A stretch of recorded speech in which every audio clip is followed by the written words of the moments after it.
Well, unfortunately, we have another aircraft mishap to talk about, and I want to talk in this video about what I think happened in the airplane outside of Northeast Philly, the Learjet that went down just last night, and how incredibly rare it is to have two back-to-back major accidents like this. But let's take a look at what happened last night in Philadelphia. Medevac, med service 056, on departure, turn right heading 290, runway 24, clear for takeoff, wind 25010. So the situation here is it's a medevac flight. It's a Learjet, it's Lear 55. It's a very nice jet. And it's going from Northeast Philadelphia, an airport I know a great deal about. I flew all the time in my military days out of Willow Grove. I was there for about a dozen years, and that's right in the vicinity of Northeast Philadelphia. They fly a lot of these medevac flights to various places around the world even, but this one's going to Springfield, Illinois. They take off a runway 24. About 60 seconds later, they crash, and there's lots of conjecture about why that happened. I'll tell you in a minute what I think happened. Again, remember, this is just my conjecture about it. There's going to be a whole forensic redo of this whole flight, and that will be the details that come out in the days, weeks, and months to come. But let's take a look at what we know so far. Medevac, med service 056, contact Philly departure 123.8. 123.8, Mike Tango Sierra 056 medevac. Thank you. Good day.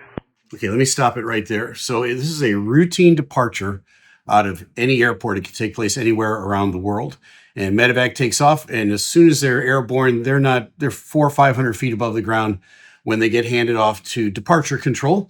And so they're given a frequency. What I want you to key into here is the voice of the co-pilot who's talking on the radios. It's completely calm, it's completely normal, it's completely routine. Nothing's going on just yet on this airplane, and I can get that from listening to the tone in the voice.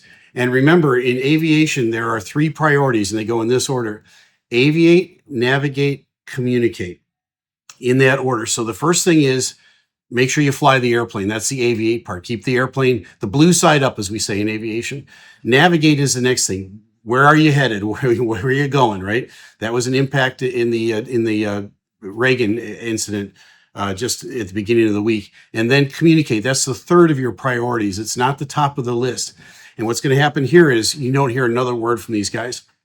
It was absolutely routine when they got handed off, and something happens immediately that causes this airplane to crash. And I'll give you my thoughts on that in just a second.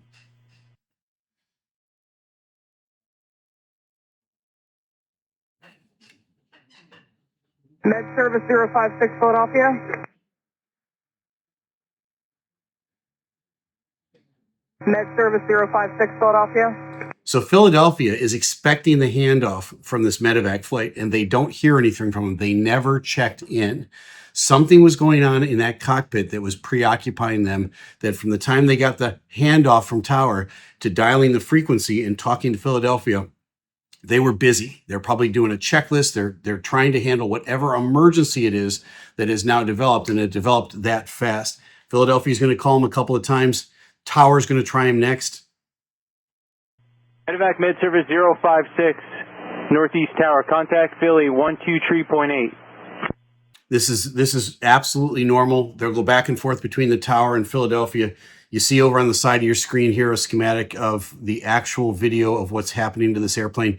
I want you to note the steep angle that the airplane is flying at before it impacts the ground. Med service 056 Philly. Medevac, med service Northeast Tower.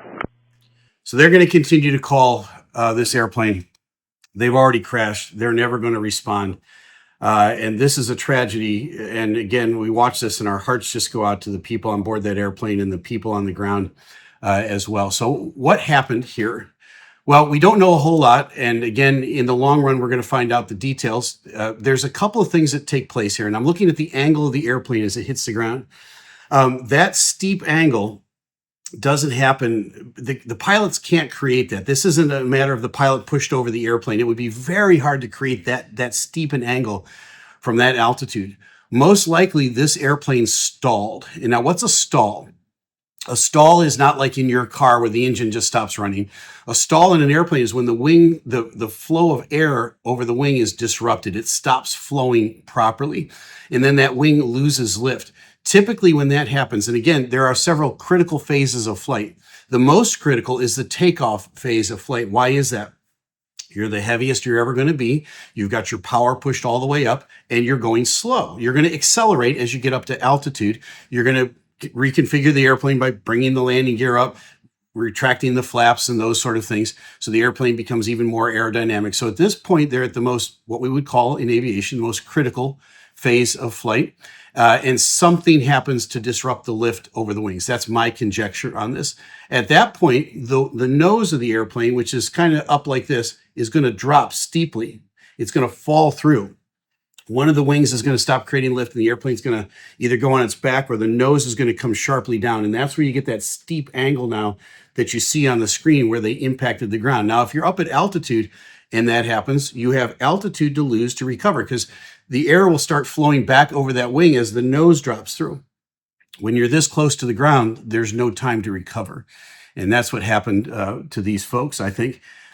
Why would the airplane stall? One of two possible big reasons. One is the center of gravity on the airplane was off. Maybe it was way too far in the back and it caused the nose to pitch up, which would create a disruption in the lift over the wing. The air is not flowing smoothly over the wing, or they lost an engine or two and they lost all their thrust. Let's put it that way. They lost enough thrust that the airplane stalled and the nose fell through.